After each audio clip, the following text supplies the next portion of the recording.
My name is Adam Bennett. I'm a branding professor here in GHSD.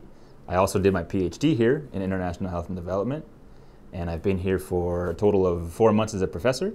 I'm a spatial epidemiologist, largely by training. So I study basically risk of malaria and risk over space and over time, and the interactions with climate, interactions with different geographical covariates and whatnot. So I work largely in Africa, but I've conducted a lot of research as well in Latin America, a bit in Asia as well. I first got into public health through traveling, honestly. And I'm an avid traveler. I used to do a lot of backpacking. After undergrad, I did a ton of backpacking, also traveling domestically and whatnot. And I always felt like, I feel traveling is a very enriching experience because you're meeting people from different cultural backgrounds. You're seeing oftentimes wonderful scenery. It's very pleasing in terms of aesthetically pleasing, also in terms of the people that you meet.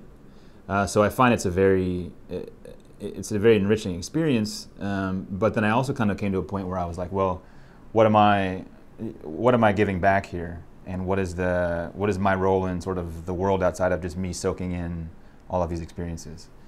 And I sort of considered a bunch of different options about how can I best fit into this world and how can I fit in a way that I'm able to help and kind of make the biggest contribution that I possibly can, and in a way that also allows me to still maintain this connection with not just my own community, which is important, but also with the broader global community.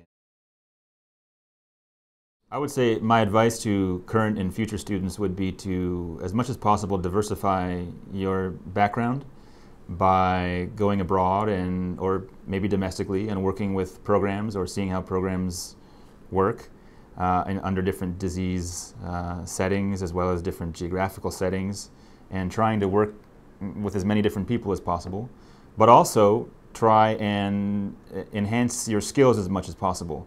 And public health is a very skills-based science, and it's important that you have something to bring to the table, and you're going to get the most out of your education as well as have the most to contribute if you both diversify your background in terms of what you're aware of as well as enhance skills in specific areas.